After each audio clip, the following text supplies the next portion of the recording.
तो हेलो दोस्तों, कैसे हो आप सब। उम्मीद करता हूँ बहुत अच्छे होगे और अपनी स्टडी को बहुत अच्छे से कंटिन्यू कर रहे होगे। गाइस, जुलाई मंथ हो गया है हमारा कंप्लीट और अगस्त हो गया है स्टार्ट।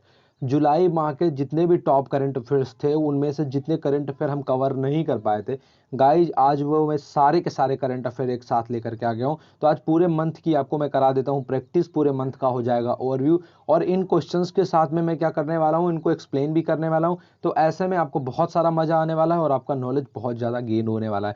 और मुझे यकीन है कि ये वीडियो देखने के बाद में जुलाई माह के टॉप जो करंट अफेयर्स हैं, जो क्वेश्चंस आज मैं जिनकी प्रैक्टिस करा दूंगा, वो आपसे किसी भी हालत में नहीं छूटेंगे। गाइज, आज है संडे, उम्मीद कर रहा हूँ आप सबने नाश्ता कर लिया होगा और अब आप फ्री होकर के बिल्कुल सेटल होकर के बैठ गए होंगे। तो कॉपी पेन कर लीजिए, तैयार करते हैं करंट अफेयर पर एक बार और शुरू करते हैं आज की क्लास को। गाइज, पहला क्वेश्चन है यहाँ से। मैं एक चीज आपको बता देना चाह रहा हूँ, आप वो क्वेश्चन नंबर आज मेंशन कीजिएगा जो यहाँ पर लिखा हुआ है, ठीक है। तो जो क्वेश्चन नंबर यहाँ पे आपको ये दिखाई दे रहा है, आपको आंसर करते हुए यही क्वेश्चन नंबर आंसर में लिखना है, ठीक है। और इसके बाद में ए बी सी या फिर डी टाइप करना है, ओके।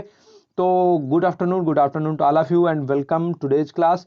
तो आज हम बात करने वाले हैं जुलाई माह के टॉप करंट अफेयर्स के बारे में। 30 या 32 क्वेश्चंस के आसपास मैंने पूरे के पूरे ढूंढे हैं। जो मैंने कवर नहीं कराए थे वो क्वेश्चंस, खास तौर से जो क्वेश्चंस मैं कवर करा चुका हूं अपनी लाइव क्लासेस में, उनको मैंने छोड़ दिया है।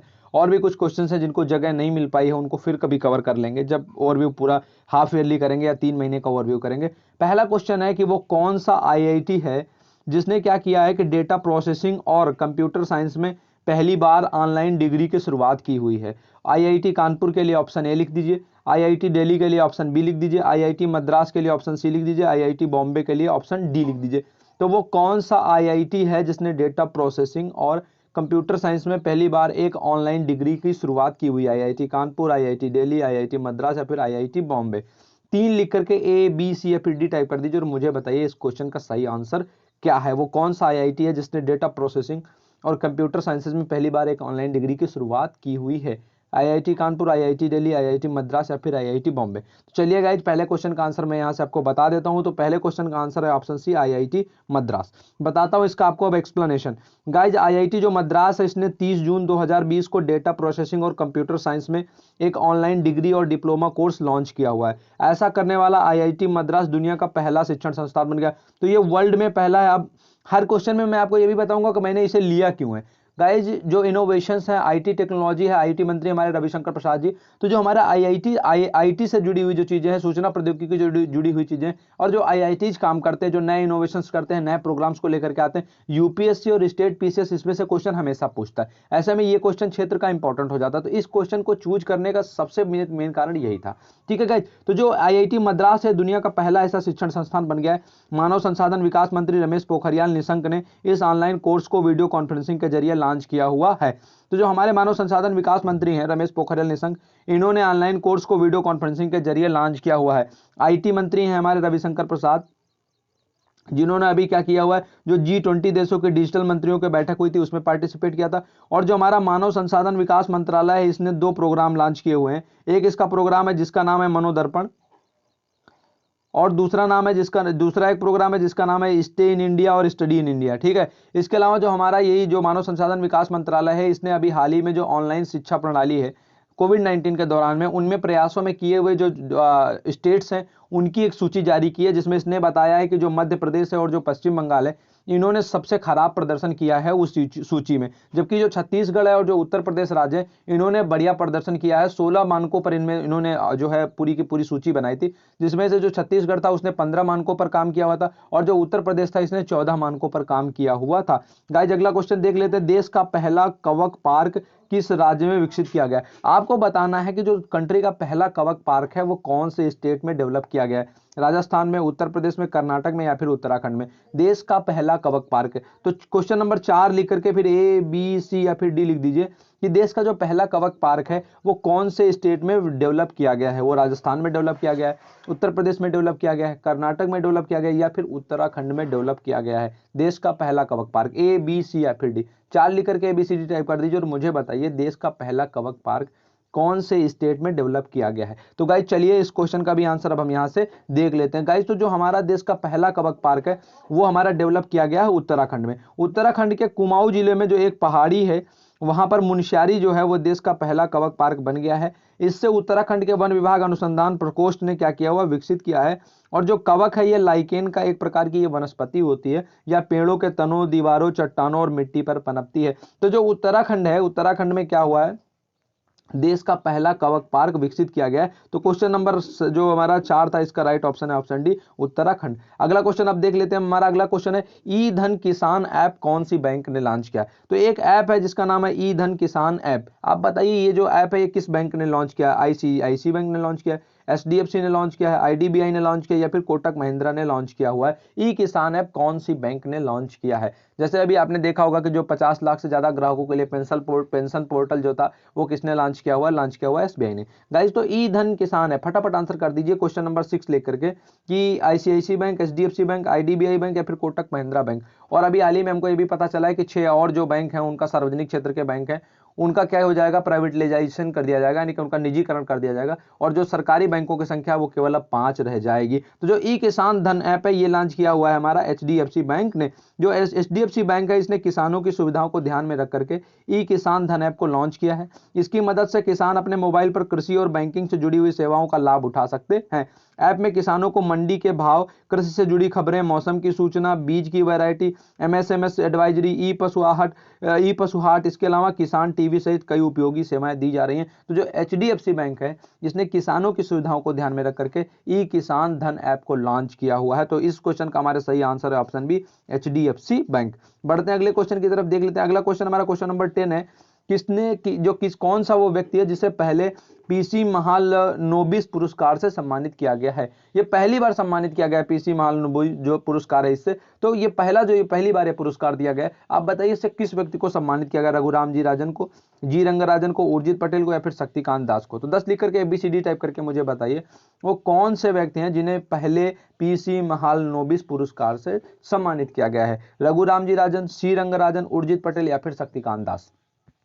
क्वेश्चन नंबर 3 लग करके A, B, C या फिर D बता दीजिए मुझे कि जो पीसी महालनोबिस पुरस्कार है इससे किसे सम्मानित किया गया? अभी जो हमारे शक्तिकांत दास हैं वर्तमान में आरबीआई गवर्नर, इन्होंने बताया है, क्या बताया इन्होंने, कि जो हमारा एनपीए था 8.5 अब ये बढ़ करके हो सकता है 14.7, ये इन्होंने बताया हुआ है। गाइस तो इस क्वेश्चन का सही जवाब है ऑप्शन बी, सी रंगराजन। जो सी रंगराजन है इनको क्या किया गया, ये पूर्व जो भारतीय रिजर्व बैंक इसके पूर्व गवर्नर थे, इनको पहले पीसी महालनोबिस पुरस्कार से सम्मानित किया गया और उन्हें आधिकारिक जो सांख्यिकी है इसमें लाइफ टाइम अचीवमेंट के लिए यह पुरस्कार दिया गया है। गाइस बढ़ते हैं यहाँ से अगले क्वेश्चन की तरफ, देख लेते हैं यहाँ से हमारा अगला क्वेश्चन क्या है। आपको बताना है कि जो देश का पहला प्लाज्मा बैंक है ये कौन से स्टेट में शुरू हुआ? देश का पहला जो प्लाज्मा बैंक है ये कौन से स्टेट में शुरू हुआ? राजस्थान में, दिल्ली में, महाराष्ट्र में या फिर गुजरात में? तो मुझे बताइए कि देश का जो पहला प्लाज्मा बैंक है ये कहां पर शुरू हुआ है? राजस्थान में शुरू हुआ है, दिल्ली में शुरू हुआ है, महाराष्ट्र में शुरू हुआ है या फिर गुजरात में शुरू हुआ है? और ये देश का पहला प्लाज्मा बैंक है राजस्थान में, दिल्ली में, महाराष्ट्र में या फिर गुजरात में? फटाफट मुझे आंसर कर दीजिए। क्वेश्चन नंबर 2 लिख करके इसका आंसर आप कीजिएगा। तो कौन सा देश का जो स्टेट है जिसने प्लाज्मा बैंक स्टार्ट किया हुआ है?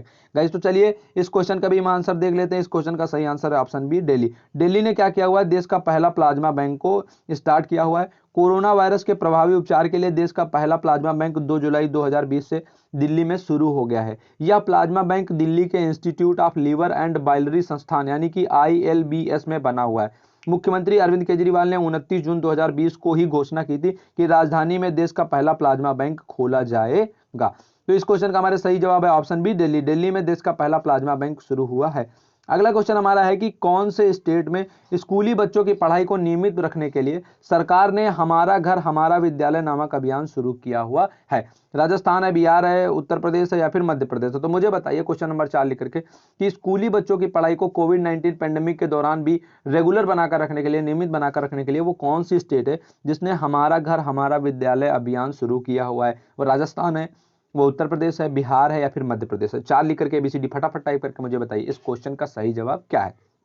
वो कौन सा स्टेट है जिसने स्कूली बच्चों की पढ़ाई को नियमित रखने के लिए हमारा घर और हमारा विद्यालय अभियान शुरू किया? गाइस तो इस क्वेश्चन का सही जवाब है ऑप्शन डी, MP। MP ने क्या किया हुआ है कि कोविड-19 के कारण स्कूलों में पढ़ाई का सिलसिला थमने के बाद अब मध्य प्रदेश सरकार ने हमारा घर हमारा विद्यालय अभियान शुरू करने का फैसला किया है। यह अभियान 6 जुलाई 2020 से शुरू होगा। राज्य में महामारी के बावजूद स्कूली शिक्षा को जारी रखने के लिए मध्य प्रदेश ने स्कूली शिक्षा विभाग को यह नोटिस जो यह डिजिटल अभियान के लिए यह जो डिजिटल अभियान है यह तैयार किया हुआ है। इसके तहत विद्यार्थियों को घर से ही स्कूल जैसा माहौल प्रदान करने की योजना बनाई गई है। फिलहाल इस अभियान में कक्षा 1 से 8 तक के विद्यार्थियों को शामिल किया जाएगा। तो क्वेश्चन का सही जवाब है ऑप्शन डी मध्य प्रदेश। हमारा घर हमारा विद्यालय अभियान है मध्य प्रदेश सरकार का। अगला क्वेश्चन देख लेते हैं। कौन वो व्यक्ति हैं जिन्हें जिनेवा में भारत का राजदूत और स्थायी प्रतिनिधि नियुक्त किया गया है? राजीव कांत जी हैं, इंद्रमणि पांडे जी हैं, रविंद्र मोहन शर्मा जी हैं या फिर विज्ञान भास्कर जी हैं। तो क्वेश्चन नंबर 6 लिख करके बताइए, जिनेवा में भारत का राजदूत और स्थायी प्रतिनिधि किसे नियुक्त किया गया है? राजीव कांत जी को, इंद्रमणि पांडे जी को, रविंद्र मोहन शर्मा जी को या फिर विज्ञान भास्कर जी को? फटाफट बता दीजिए 6 लिख करके, ABCD टाइप करके, कि निम्नलिखित में से किसे जिनेवा में भारत का राजदूत और स्थायी प्रतिनिधि नियुक्त किया गया है? रविकांत पांडे, इंद्रमणि पांडे, रविंद्र मोहन शर्मा या फिर विज्ञान भास्कर? आज हम कर रहे हैं जुलाई माह के टॉप करंट अफेयर्स का रिवीजन। तो फटाफट मुझे बताइए कि जिनेवा में भारत का राजदूत, तो इस क्वेश्चन का सही जवाब है ऑप्शन बी इंद्रमणि पांडे। भारतीय विदेश सेवा के जो IFS अधिकारी हैं वो है इंद्रमणि पांडे जी, और इनको स्विट्जरलैंड के जिनेवा में संयुक्त राष्ट्र और अन्य अंतर्राष्ट्रीय संगठनों में भारत का राजदूत और स्थायी प्रतिनिधि नियुक्त किया गया। ये नाम इंपॉर्टेंट है, इसको याद रखिएगा, इंद्रमणि पांडे जी का। ठीक है, IM पांडे भी आपको मिल सकता है। इनको क्या किया गया है, भारतीय जो जिनेवा है यहाँ पर भारत का राजदूत और स्थायी प्रतिनिधि नियुक्त किया गया है इंद्रमणि पांडे जी को। तो ऑप्शन बी हो गया है इस प्रश्न का सही जवाब, इंद्रमणि पांडे। अगला क्वेश्चन गाइस देख लेते हैं। कुशीनगर में उत्तर प्रदेश का कौन सा अंतरराष्ट्रीय एयरपोर्ट बनेगा? इसके पहले भी उत्तर प्रदेश में कई सारे एयरपोर्ट हैं, लेकिन अब उत्तर प्रदेश में कुशीनगर जो है एक और एयरपोर्ट बनने जा रहा है। कुशीनगर में आपको बताना है ये कौन सा इंटरनेशनल एयरपोर्ट होगा। एक तो चौधरी चरण सिंह एयरपोर्ट है, जानते हैं जिसके बारे में आप। एक जेवर में एयरपोर्ट उत्तर प्रदेश में बनना है, उसके बारे में भी आप जानते हैं। एक दो एयरपोर्ट्स और हैं, तो फटाफट मुझे बताइए। तीसरा ऑप्शन ए है पहला, ऑप्शन बी है चौथा, ऑप्शन सी है तीसरा या ऑप्शन डी है पांचवा। उत्तर प्रदेश में जो कुशीनगर में एयरपोर्ट बनना है, क्वेश्चन 10 लिख करके ABCD बताइएगा। कुशीनगर में जो उत्तर प्रदेश का कौन सा अंतरराष्ट्रीय एयरपोर्ट बनेगा, इंटरनेशनल कौन सा एयरपोर्ट होगा जो कुशीनगर में बनना है? पहला होगा, चौथा होगा, तीसरा होगा या फिर पांचवा होगा? A, B, C या फिर D? 10 लिख करके फटाफट, A, B, C या फिर D। कुशीनगर उत्तर प्रदेश का कौन सा अंतरराष्ट्रीय एयरपोर्ट होगा? पहला होगा, चौथा होगा, तीसरा होगा या फिर पांचवा? चलिए बता देता हूं आपको इसका सही जवाब क्या है। इसका सही जवाब है ऑप्शन बी। 24 जून 2020 को केंद्र सरकार उत्तर प्रदेश में चौथे इंटरनेशनल एयरपोर्ट को इसने मंजूरी दे दी है। उत्तर प्रदेश में लखनऊ, वाराणसी और नोएडा में पहले से ही अंतरराष्ट्रीय हवाई अड्डा है। कुशीनगर इस सूची में चौथा स्थान होगा। तो वाराणसी में इंटरनेशनल एयरपोर्ट है, लखनऊ में चौधरी चरण सिंह इंटरनेशनल एयरपोर्ट है, नोएडा में जेवर एयरपोर्ट है। अब इसके अलावा जो ये कुशीनगर में एयरपोर्ट बनेगा ये होगा चौथा एयरपोर्ट। तो कुशीनगर उत्तर प्रदेश का कौन सा एयरपोर्ट होगा? ये होगा चौथा। तो ऑप्शन बी है इस प्रश्न का सही जवाब। अगला क्वेश्चन बताइए, देश के पहले ड्रग डिस्कवरी कार्यक्रम को क्या नाम दिया गया है? मैराथन, हैकाथन, ड्रगाथन या फिर मेडियाथन? तो क्या नाम दिया गया है देश के पहले ड्रग डिस्कवरी कार्यक्रम का? आपको यह बताना, देश के पहले ड्रग डिस्कवरी कार्यक्रम को क्या नाम दिया गया है? मैराथन दिया गया, हैकाथन दिया गया, ड्रगाथन दिया गया या फिर मेडियाथन दिया गया? क्वेश्चन 6 का आंसर फटाफट बता दीजिए क्या है। देश के पहले ड्रग डिस्कवरी कार्यक्रम को क्या नाम दिया गया है? मैराथन दिया गया है, हैकाथन दिया गया है, ड्रगाथन दिया गया है या फिर मेडियाथन दिया गया? देश के पहले ड्रग डिस्कवरी कार्यक्रम को क्या नाम दिया गया? ड्रग्स के बारे में आजकल जानना बहुत जरूरी है। कोविड-19 पैंडेमिक के दौरान काफी कुछ चल रहा है। ऐसे में जो हमारी ब्रिटेन है, ब्रिटेन की जो कोविड-19 की वैक्सीन है उसका ट्रायल तीसरे चरण में पहुंच गया है, और भारत में जो सीरम इंस्टीट्यूट ऑफ इंडिया है उनके साथ में इन्होंने इस वैक्सीन के उत्पादन का करार भी किया हुआ है। और जो भारत का हमारा दिल्ली एम्स है वहां पर इंडियन जो वैक्सीन है उसका भी ट्रायल शुरू हो गया। तो पहले ड्रग डिस्कवरी कार्यक्रम का नाम दिया गया है ऑप्शन बी यानी कि हैकाथन। जो केंद्र सरकार इसने 2 जुलाई 2020 को देश के पहले ड्रग डिस्कवरी कार्यक्रम हैकाथन को लॉन्च किया हुआ है। यह कार्यक्रम विज्ञान और प्रौद्योगिकी मंत्रालय की वैज्ञानिक और औद्योगिक परिषद यानी कि जो CSIRA है इसके मानव संसाधन विकास मंत्रालय के नवाचार प्रकोष्ठ, अखिल भारतीय तकनीकी शिक्षा परिषद, centre for development of advance computing और माइगोव और निजी पक्षों में एक संयुक्त पहल है। तो ये एक संयुक्त पहल है जो हमारा हैकाथन प्रोग्राम है, और ये क्या है, ये एक ड्रग डिस्कवरी प्रोग्राम है। तो इसलिए ऑप्शन बी इसका सही जवाब हैकाथन। देश के पहले ड्रग डिस्कवरी कार्यक्रम को नाम दिया गया है हैकाथन। आगे बढ़ते हैं, अगला क्वेश्चन अब देख लेते हैं। यहां से अगला क्वेश्चन हमारा है कि AIR यानी कि ऑल इंडिया रेडियो पर पहला संस्कृत समाचार कार्यक्रम शुरू हुआ है, उसका नाम क्या है? संस्कृत वल्लरी, वल्लरी, संस्कृत साप्ताहिकी, संस्कृत वीथी या फिर संस्कृत वार्ता। तो जो AIR है यानी कि हमारा जो ऑल इंडिया रेडियो है, इस पर जो पहला संस्कृत प्रोग्राम शुरू हुआ है, इसका नाम क्या रखा गया? संस्कृत वल्लरी। जो हमारा न्यूज प्रोग्राम है, संस्कृत वल्लरी, संस्कृत साप्ताहिकी, संस्कृत वीथी या फिर संस्कृत वार्ता। ABC या फिर D टाइप करके मुझे बताइए, संस्कृत समाचार कार्यक्रम का क्या नाम रखा गया है? संस्कृत वल्लरी रखा गया है या फिर संस्कृत, जो हमारा संस्कृत वल्लरी रखा गया। एक सेकंड रुक जाइएगा, थोड़ा सा वेट कर लीजिए।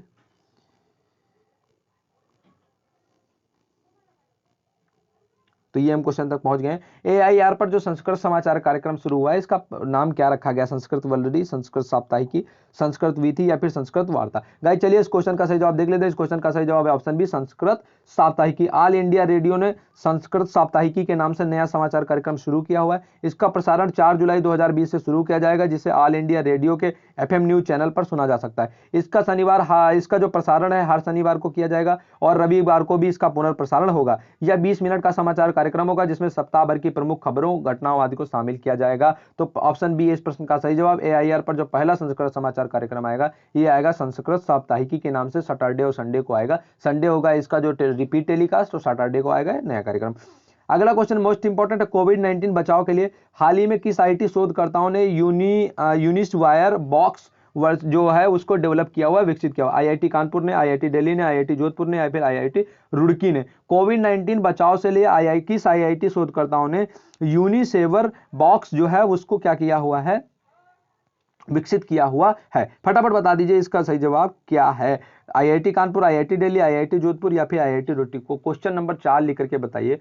कोविड-19 से बचाव के लिए हाल ही में कौन सी IIT के शोधकर्ताओं ने यूनिसेवर बॉक्स विकसित किया है? IIT Kanpur option A, IIT Delhi option B, IIT Jodhpur option C या फिर IIT रुड़की ऑप्शन डी। तो चलिए इस क्वेश्चन का सही जवाब देख लेते हैं। इस क्वेश्चन का सही जवाब है ऑप्शन डी। जो कोविड-19 पैंडेमिक है, इससे बचाव के लिए भारतीय प्रौद्योगिकी संस्थान यानी कि Indian institute of technology IIT Roorkee ने क्या किया है, जो इसके शोधकर्ता हैं, इन्होंने यूनिसेवियर बॉक्स विकसित किया हुआ है। यह एक प्रकार का डी इंस्पेक्शन बॉक्स है। इस बॉक्स की सहायता से व्यक्तिगत उपयोग के सामान उपकरणों को सैनिटाइज किया जा सकता है। इस बॉक्स को IIT जो रुड़की के laboratory of integrated nano photonics and biomaterial के विद्यार्थी और प्रोफेसर हैं, इन्होंने मिलकर के इसको बनाया है। तो जो हमारा IIT रुड़की है, इन्होंने क्या किया है, यूनिसेवियर बॉक्स को डेवलप किया हुआ है, जिससे क्या कर सकते हैं, हमारे जो दैनिक उपभोग की चीजें हैं उनको हम सैनिटाइज कर सकते हैं। तो क्वेश्चन नंबर 4 का सही जवाब हो गया, तो ऑप्शन डी। अब पहला क्वेश्चन नंबर 1 लिख करके बताइए।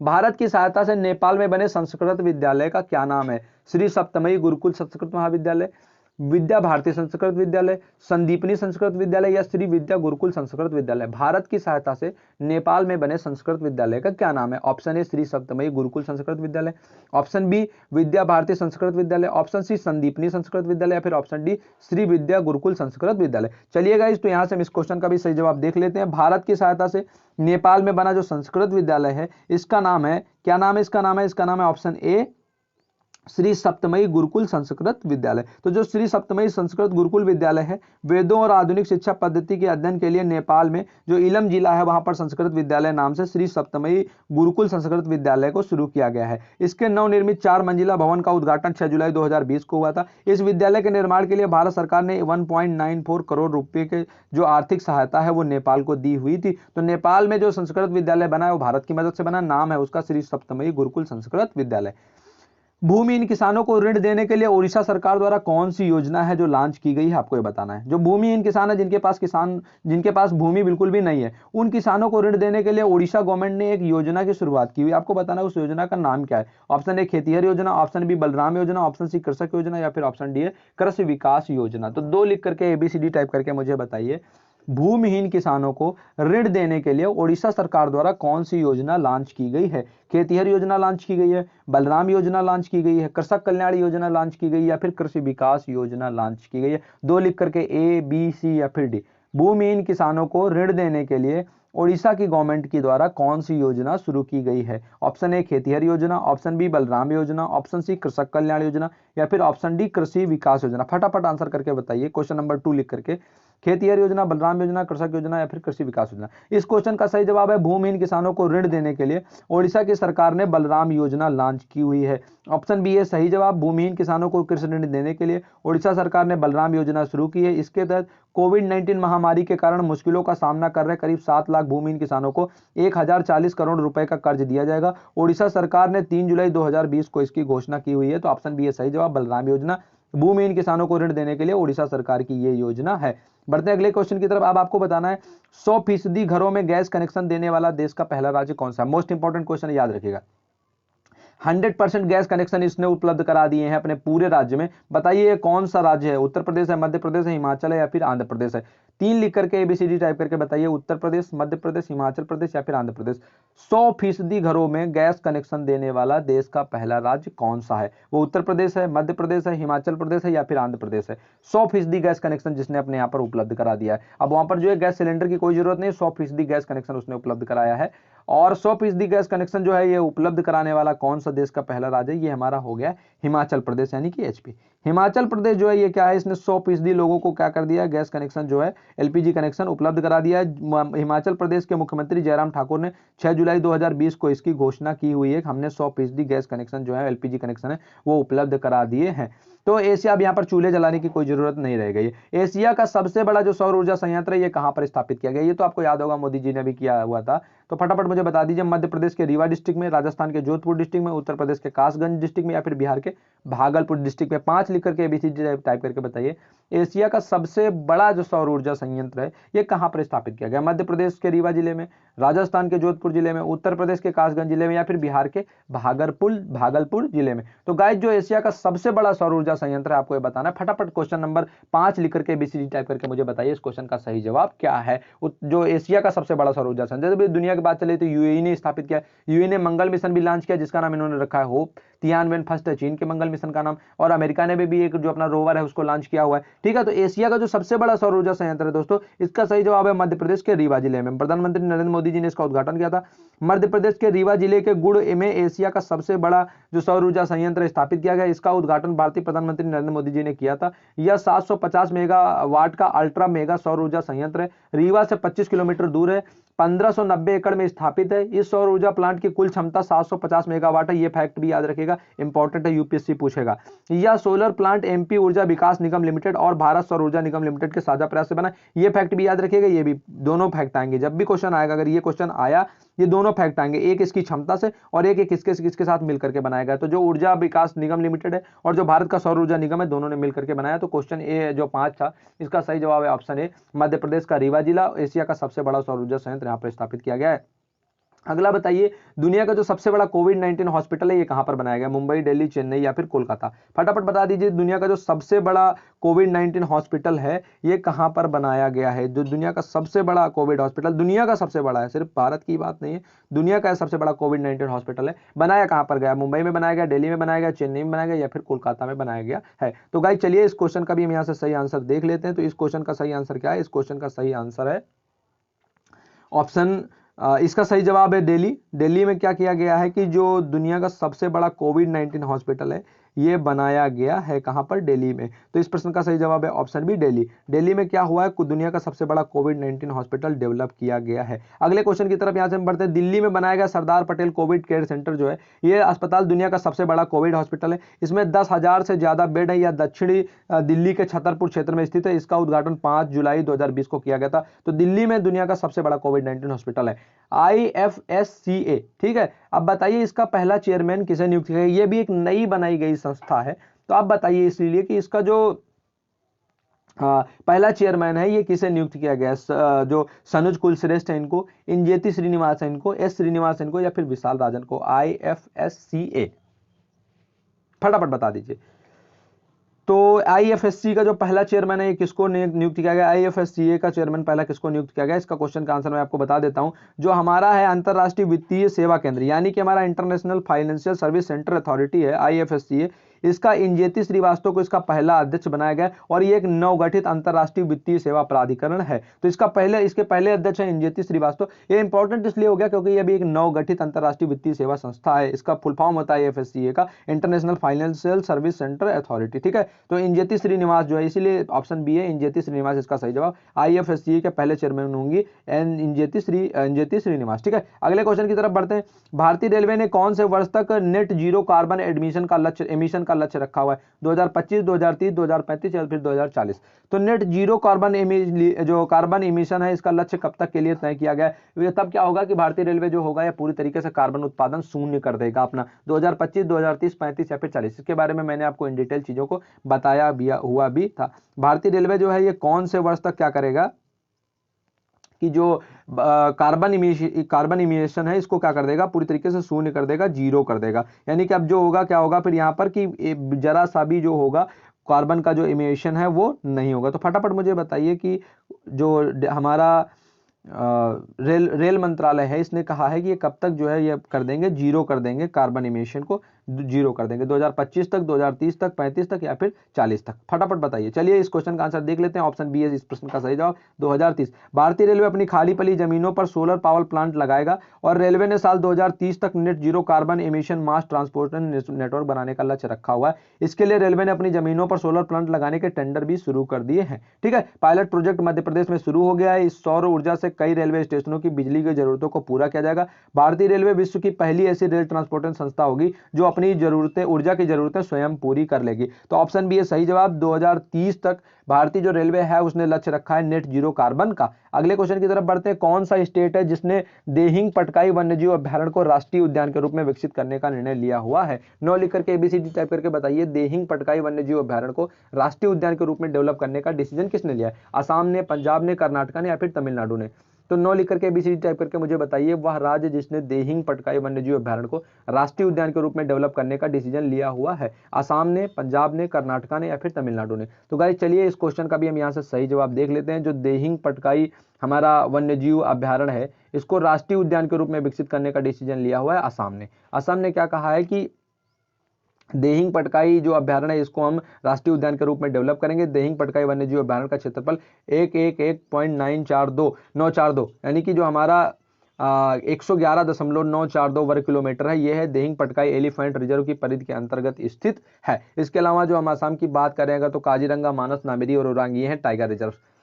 अगले क्वेश्चन की तरफ बढ़ते हैं, देख लेते हैं अगला क्वेश्चन क्या है। देश का पहला वर्चुअल इंक्यूबेशन प्रोग्राम किसने लॉन्च किया हुआ है? सूचना प्रौद्योगिकी मंत्रालय ने, internet and mobile association of India ने, महाराष्ट्र सरकार ने या फिर स्टार्टअप एसोसिएशन ऑफ इंडिया ने? देश का जो पहला वर्चुअल इंक्यूबेशन प्रोग्राम है ये किसने लॉन्च किया है? ए, बी, सी या फिर डी? सूचना प्रौद्योगिकी मंत्रालय ने लॉन्च किया है, internet and mobile association of India ने लॉन्च किया है, महाराष्ट्र सरकार ने लॉन्च किया या फिर स्टार्टअप एसोसिएशन ने लॉन्च किया हुआ है? तो गाइस जो देश का पहला वर्चुअल इंक्यूबेशन प्रोग्राम है ये लॉन्च किया गया है internet and mobile association of India के द्वारा। ऑप्शन बी है इस क्वेश्चन का सही जवाब। टेक्नोलॉजी के क्षेत्र में स्टार्टअप को बढ़ावा देने के लिए क्या किया गया है? जो internet and mobile association of India इसने देश का पहला वर्चुअल इंक्यूबेशन प्रोग्राम लॉन्च किया हुआ है। जो हमारा IMMSI है इसके अध्यक्ष शुभो राय ने 6 जुलाई 2020 को ट्रैक स्टार्टअप्स कंपनियों के लिए यह प्रोग्राम लॉन्च किया हुआ है। अगला क्वेश्चन हमारा है कि कौन से राज्य की सरकार अपने गांव में ग्राम रक्षक की तैनाती करेगी? कर्नाटका, महाराष्ट्र, राजस्थान या फिर तमिलनाडु? ग्राम रक्षकों की तैनाती कौन से राज्य की सरकार करेगी? क्वेश्चन 7 लिख करके बताइए। कर्नाटक, महाराष्ट्र, राजस्थान या फिर तमिलनाडु? कौन सा राज्य की सरकार है जो क्या करेगी, अपने वहां पर ग्राम रक्षकों की तैनाती करेगी? कर्नाटक है, महाराष्ट्र है, राजस्थान है या फिर तमिलनाडु है? कौन सा राज्य अपने सरकार, जो राज्य है वह सरकार है अपने गांव में ग्राम रक्षकों की तैनाती करेगी? चलिए गाइस बता देता हूं इस क्वेश्चन का सही जवाब क्या है। इस क्वेश्चन का सही जवाब ऑप्शन सी राजस्थान। राजस्थान सरकार अपने गांव में ग्राम रक्षकों की तैनाती करेगी। इन ग्राम रक्षकों की नियुक्ति 2 साल के लिए की जाएगी, लेकिन इन्हें कोई वेतन नहीं दिया जाएगा। यह एक प्रकार से समाज सेवा का कार्य होगा। राजस्थान सरकार ने पूरे प्रदेश में ग्राम रक्षकों की नियुक्ति के लिए आवेदन प्रक्रिया शुरू कर दी। इसके लिए राजस्थान पुलिस अधिनियम 2007 के नियमों में संशोधन किया गया। इस योजना में 40 से 55 वर्ष तक की आयु के स्थानीय ग्रामवासी आवेदन कर सकते हैं। तो जो ग्राम रक्षक है इसकी तैनाती करेगी राजस्थान की सरकार। ठीक है, राजस्थान की सरकार क्या करेगी? ग्राम रक्षकों की तैनाती करेगी। अगले क्वेश्चन की तरफ बढ़ते हैं। विश्व जनसंख्या दिवस कब मनाया जाता है? सबको पता होगा, फटाफट बता दीजिए। 11 जुलाई, 11 अगस्त, 11 सितंबर या फिर 11 अक्टूबर? विश्व जनसंख्या दिवस, वर्ल्ड पॉपुलेशन डे कब मनाया जाता है? जनसंख्या दिवस कब मनाया जाता है? 11 जुलाई को, 11 अगस्त को, सितंबर को या फिर अक्टूबर को? 11 11 11 सब में, जुलाई, अगस्त, सितंबर या फिर अक्टूबर। तो गाइस सबको मालूम है इस क्वेश्चन का सही जवाब 11 जुलाई को विश्व जनसंख्या दिवस हर साल मनाया जाता है। दुनिया भर में जनसंख्या वृद्धि के प्रति समस्या से लोगों को जागरूक करने के लिए यह दिवस मनाया जाता है। 1989 में यूएन ने इसकी शुरुआत की थी। 11 जुलाई 1989 को विश्व जनसंख्या ने 5 अरब का आंकड़ा पार किया था। इसके बाद से ही हर साल 11 जुलाई को विश्व जनसंख्या दिवस मनाया जाता है। अगले क्वेश्चन की तरफ बढ़ते हैं। हाल ही में भारतीय कंपनी लॉयल टेक्सटाइल मिल ने दुनिया का पहला रीयूजेबल पीपीई किट लॉन्च किया। इसे नाम क्या दिया गया ये बता दीजिए। तो जो भारतीय कंपनी है लॉयल टेक्सटाइल मिल, इसने क्या किया है, रीयूजेबल पीपीई किट बनाया, यानी कि इसको फिर से यूज किया जा सकता है धो करके। इसे नाम क्या दिया गया? Viral protection, kill corona, safety shield या फिर वायरल शील्ड? 4 लिख करके एबीसी टाइप करके बताइए। हाल ही में भारतीय कंपनी लॉयल टेक्सटाइल मिल ने दुनिया का सबसे पहला रीयूजेबल पीपीई किट लॉन्च किया है। इसे क्या नाम दिया गया? Viral protection, kill corona, safety shield या फिर वायरल शील्ड? चलिए चौथे क्वेश्चन का सही जवाब यहां से हम देखना स्टार्ट करते हैं। तो जो भारतीय कंपनी लॉयल टेक्सटाइल मिल है, इसने देश का पहला रीयूजेबल पीपीई किट बनाया है और इसका नाम रखा गया है ऑप्शन डी, यानी कि तमिलनाडु की जो लॉयल, ऑप्शन डी इसका नाम रखा गया वायरल शील्ड। तो जो तमिलनाडु की लॉयल टेक्सटाइल मिल है, इसने 10 जुलाई 2020 को पहला reusable PPE personal protective equipment kit Bharat में लॉन्च किया है। कंपनी ने इसे वायरल शील्ड नाम दिया है। यह किट कोविड-19 बचाव में लगे कोरोना वायरस के लिए काफी सुविधाप्रद होगी। तो ऑप्शन डी है सही जवाब। लॉयल टेक्सटाइल ने जो रीयूजेबल पीपीई किट बनाया है, इसका नाम इन्होंने रखा है वायरल शील्ड। अगले क्वेश्चन की तरफ बढ़ते देख लेते हैं। हमारा अगला क्वेश्चन क्या है? केंद्र सरकार ने हाल में कुशल कामगारों के लिए कौन सा जो पोर्टल है जिसको लॉन्च किया हुआ है? केंद्र सरकार ने, क्वेश्चन 8 में बताइए, केंद्र सरकार ने हाल ही में कुशल कामगारों के लिए कौन सा वेब पोर्टल लॉन्च किया है? ऑप्शन ए है अनंत, ऑप्शन बी है व्यापक, ऑप्शन सी है विपुल या फिर ऑप्शन डी है असीम? केंद्र सरकार ने हाल ही में कुशल कामगारों के लिए कौन सा पोर्टल लॉन्च किया है? अनंत लॉन्च किया है, व्यापक लॉन्च किया, विपुल लॉन्च किया या फिर असीम लॉन्च किया? 8 लिख करके फटाफट एबीसीडी टाइप कर दीजिए और बताइए जो सेंट्रल गवर्नमेंट है इसने कुशल कामगारों के लिए कौन सा पोर्टल लॉन्च किया हुआ है? अनंत, व्यापक, विपुल या फिर असीम? 8 लिख करके एबीसीडी टाइप करके बता दीजिए। चलिए गाइज 8वें क्वेश्चन का सही जवाब देख लेते हैं। केंद्र सरकार ने हाल ही में कुशल कामगारों के लिए असीम पोर्टल को लॉन्च किया हुआ है। तो ऑप्शन डी है सही जवाब। केंद्र सरकार के कौशल विकास मंत्रालय और नेशनल स्किल डेवलपमेंट कारपोरेशन यानी कि एनएसडीसी ने हुनरमंद कामगारों को रोजगार मुहैया करवाने के लिए 10 जुलाई 2020 को असीम नाम से एक नया पोर्टल लॉन्च किया हुआ है। असीम का पूरा नाम आत्मनिर्भर स्किल्ड एम्प्लॉयर मैपिंग है। इस पोर्टल पर तकरीबन 20 लाख स्किल्ड प्रवासी मजदूरों के बारे में जानकारी अपलोड है। तो जो हमारा असीम है इसका फुल फॉर्म क्या है? आत्मनिर्भर स्किल एम्प्लॉयर मैपिंग, ठीक है। और ये जो है ये केंद्र सरकार का जो कौशल विकास मंत्रालय और नेशनल स्किल डेवलपमेंट कारपोरेशन है, दोनों ने मिल करके प्रोग्राम लॉन्च किया हुआ है। तो कुशल कामगारों के लिए जो पोर्टल लॉन्च किया गया है उसका नाम रखा गया है असीम। अब बताइए देश की जो पहली लोक अदालत है ये किस राज्य में शुरू की गई है? इसका आंसर यहाँ पे दिख रहा है, ऑप्शन बी है छत्तीसगढ़। छत्तीसगढ़ में देश की पहली लोक अदालत जो है वो स्टार्ट की गई है। अगले क्वेश्चन की तरफ बढ़ते देख लेते हैं। अगला क्वेश्चन यहीं पहले इसका एक्सप्लेनेशन। छत्तीसगढ़ में 11 जुलाई को देश की पहली राज्य स्तरीय जो लोक अदालत आयोजित की गई। इसमें छत्तीसगढ़ हाईकोर्ट के चीफ जस्टिस रामचंद्र मेनन ने इसका उद्घाटन किया। छत्तीसगढ़ के बिलासपुर में राज्य विधिक सेवा प्राधिकरण की ओर से इसका आयोजन किया गया था। इस राज्य स्तरीय ई लोक अदालत में हाईकोर्ट, जिला अदालतों, निचली अदालतों में विचाराधीन मुकदमों का मीडिएशन के माध्यम से निस्तारण किया गया। ई लोक अदालत में 23 जिलों की 195 बेंच की 3133 मामले सुने गए। तो छत्तीसगढ़ में 11 जुलाई को देश की पहली राज्य स्तरीय ई लोक अदालत आयोजित की गई थी। छत्तीसगढ़ क्या है, इसने जो ई लोक अदालत है ये आयोजित की है सबसे पहले देश भर में, ठीक है। किस प्रदेश में फसलों के ऑनलाइन रिकॉर्ड को संधारित किया जाएगा? महाराष्ट्र में, राजस्थान में, तमिलनाडु में या फिर आंध्र प्रदेश में? क्वेश्चन 4 में बताइए कौन से प्रदेश में फसलों के ऑनलाइन रिकॉर्ड को क्या किया जाएगा? संधारित किया जाएगा। मध्य प्रदेश, महाराष्ट्र, राजस्थान, तमिलनाडु या फिर आंध्र प्रदेश? 4 लिख करके एबीसीडी टाइप करके बताइए कौन सा प्रदेश है जिसमें फसलों के ऑनलाइन रिकॉर्ड को क्या किया जाएगा? संधारित किया जाएगा। महाराष्ट्र में किया जाएगा, राजस्थान में किया जाएगा, तमिलनाडु में या फिर आंध्र प्रदेश में? चलिए गाइज क्वेश्चन नंबर 4 का आंसर यहां से हम देखना स्टार्ट करते हैं। तो कौन से प्रदेश में फसलों का ऑनलाइन रिकॉर्ड संधारित किया जाएगा? वो है हमारा आंध्र प्रदेश। आंध्र प्रदेश में किसानों द्वारा बोर्ड की गई फसलों को ऑनलाइन रिकॉर्ड इसका संधारित रखा जाएगा। 13 जुलाई 2020 से व्यापक स्तर पर अभियान शुरू हो गया है। राज्य में जो रयुतु भरोसा केंद्र आरबीके के माध्यम से क्या किया जाएगा कि जो फसलों का मानचित्रण किया जाएगा। राज्य सरकार ने राजस्व और कृषि विभाग के अधिकारियों को फसलों का विवरण ऑनलाइन दर्ज कराने का काम सौंपा है। फसल पंजीकरण के आंकड़ों के आधार पर ही किसानों को कृषि संबंधी सुविधाएं दी जाएंगी। तो जो फसलों को ऑनलाइन रिकॉर्ड रखने का काम है ये करेगा हमारा आंध्र प्रदेश की गवर्नमेंट। कौन सी आईआईटी है जिसने अल्ट्रा वायलेट सैनिटाइजिंग डिवाइस बनाया है? IIT Delhi, IIT Madras, IIT Kanpur या फिर जोधपुर? 7 लिख करके एबीसीडी टाइप करके बताइए कि कौन सी आईआईटी है जिसने अल्ट्रा वायलेट सैनिटाइजिंग डिवाइस बनाया है? आईआईटी दिल्ली है, आईआईटी मद्रास है, आईआईटी कानपुर है या फिर आईआईटी जोधपुर है? इंपॉर्टेंट क्वेश्चन है। अल्ट्रा वायलेट सैनिटाइजिंग डिवाइस 7 लिख करके एबीसीडी टाइप करके बताइए आईआईटी दिल्ली ने बनाया है, आईआईटी मद्रास ने बनाया है, आईआईटी कानपुर ने बनाया या फिर आईआईटी जोधपुर ने बनाया है? किसने अल्ट्रावायलेट सैनिटाइजिंग डिवाइस बनाया? क्वेश्चन नंबर 7 का सही जवाब देख लेते हैं। इसका सही जवाब है option C, IIT Kanpur. IIT Kanpur ने अल्ट्रावायलेट सैनिटाइजिंग डिवाइस बनाया हुआ है। आईआईटी कानपुर ने शुद्ध नाम से अल्ट्रावायलेट सैनिटाइजिंग डिवाइस इजाद किया है। इस डिवाइस के जरिए केवल 15 मिनट में 10 गुणा 10 वर्ग फीट के कमरे को कीटाणु रहित किया जा सकता है।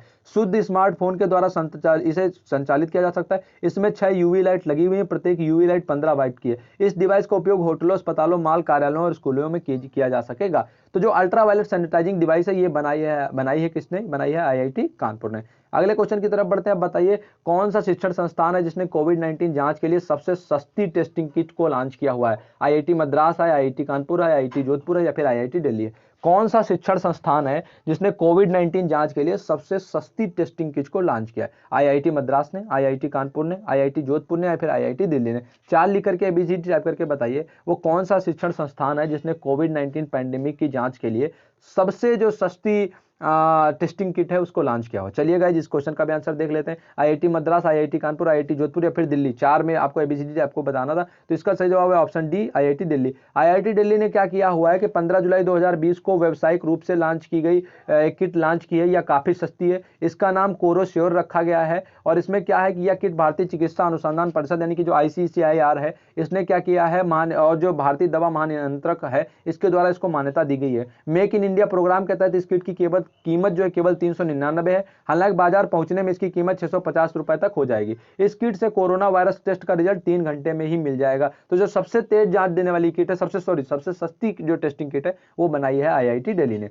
आगे देख लेते हैं किस भारतीय को वर्ष 2020 का वान कर्मन पुरस्कार दिया जाएगा? बताइए किस भारतीय को वान कर्मन पुरस्कार दिया जाएगा?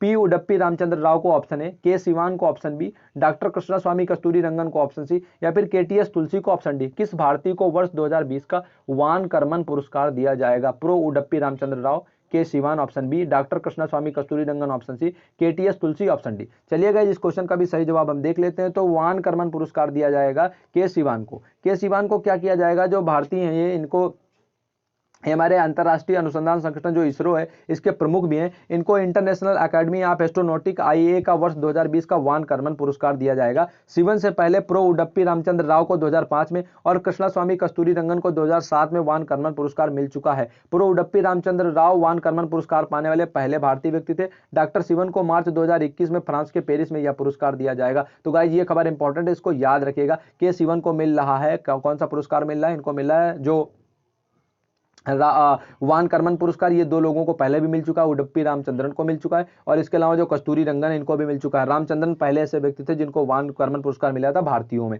ठीक है, किस आईआईटी ने पोर्टेबल हॉस्पिटल मेडिकैप लॉन्च किया? फटाफट बताइए वो कौन सा आईआईटी है जिसने पोर्टेबल हॉस्पिटल मेडिकैप को लॉन्च किया हुआ है? IIT Delhi option A, IIT Madras option B, IIT Kanpur option C, IIT Kharagpur option D. Question number 2 लिख करके बताइए कि वो कौन सी आईआईटी है जिसने पोर्टेबल हॉस्पिटल मेडिकैप को लॉन्च किया हुआ है? आईआईटी दिल्ली ने, आईआईटी मद्रास ने, आईआईटी कानपुर ने या फिर आईआईटी खड़गपुर में? 2 लिख करके एबीजी टाइप करके मुझे बता दीजिए वो कौन सा आईआईटी है जिसने पोर्टेबल हॉस्पिटल मेडिकैप को लॉन्च किया हुआ है। तो गाइस चलिए क्वेश्चन नंबर 2 का सही जवाब हम यहां से देख लेते हैं। क्वेश्चन नंबर 2 का सही जवाब है option B, IIT Madras. IIT Madras ने क्या किया हुआ है? पोर्टेबल हॉस्पिटल मेडिकैप को लॉन्च किया हुआ है। कोरोना से मुकाबला करने के लिए भारतीय प्रौद्योगिकी संस्थान जो आईआईटी मद्रास है इसने एम और स्टार्टअप मापुल्स जो हाउसिंग ने पोर्टेबल हॉस्पिटल लॉन्च किया हुआ है। इस पोर्टेबल हॉस्पिटल को मेडिकैप नाम दिया गया, यह फोल्डेबल हॉस्पिटल है। अगले क्वेश्चन की तरफ बढ़ते हैं। किस राज्य में पार्षदों और पंचायतों को 25 लाख रुपए का बीमा कवर देने का निर्णय लिया गया है? राजस्थान में, गुजरात में, जम्मू कश्मीर या फिर दिल्ली में? कौन सा राज्य है जिसने पार्षदों और पंचायतों के सदस्यों को 25 लाख रुपए तक का बीमा कवर देने का डिसीजन लिया है? वो राजस्थान है, गुजरात है, जम्मू कश्मीर है या फिर दिल्ली?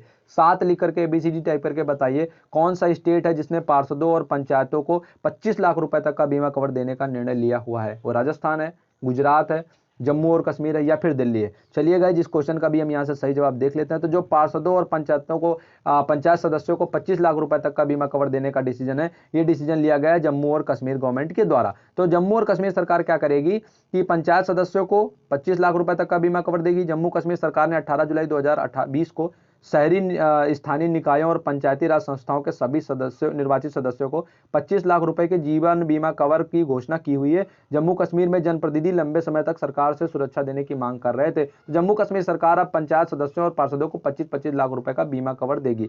अच्छा, कौन सी राज्य सरकार है जिसने अनुसूचित जातियों के लिए रोजगार योजना जो छतरी है लॉन्च की हुई है? बिहार है, उत्तर प्रदेश है, पंजाब है या फिर मध्य प्रदेश है?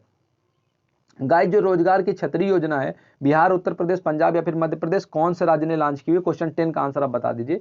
कौन सी राज्य है जिसने अनुसूचित जातियों के रोजगार के लिए छतरी योजना लॉन्च की हुई है? बिहार है, उत्तर प्रदेश है, पंजाब है या फिर मध्य प्रदेश है? चलिए क्वेश्चन 10 का भी आंसर देख लेते हैं। तो जो रोजगार योजना छतरी योजना है ये लॉन्च की गई है उत्तर प्रदेश के द्वारा। उत्तर प्रदेश के मुख्यमंत्री योगी आदित्यनाथ, इन्होंने अनुसूचित जातियों के लोगों के विकास के लिए छतरी योजना का शुभारंभ किया है। इसके तहत 3,484 लोगों को रोजगार के लिए करीब 17.42 करोड़ रुपए की जो धनराशि है वो दी गई है। ठीक है, तो जो छतरी योजना है ये योजना अनुसूचित जातियों के रोजगार के लिए ये लॉन्च की गई है यूपी गवर्नमेंट के द्वारा। गाइस, तो ये थे टॉप करंट अफेयर्स जुलाई के, जिनके प्रश्नों का आज हम अभ्यास कर रहे थे। अगस्त मंथ स्टार्ट हो गया और अगस्त के करंट अफेयर को हम डेली तरीके से देखेंगे। फिर जब अगस्त खत्म हो जाएगा तो उसका भी हम करंट अफेयर ओवरव्यू कर लेंगे। और कोई भी बड़ी परीक्षा आने से पहले मैं आपको पिछले 4 या 5 महीने का जो करंट अफेयर होगा वो एक साथ उसका रिव्यू करा दूंगा। किसी की भी परीक्षा आने से पहले केवल आप मुझे सूचित करते रहिएगा कि जिसकी भी कोई परीक्षा होगी उससे पहले हम करंट अफेयर्स के जिस वर्ग की परीक्षा होगी उस वर्ग के करंट अफेयर्स के हिसाब से उनका रिवीजन हम करा देंगे।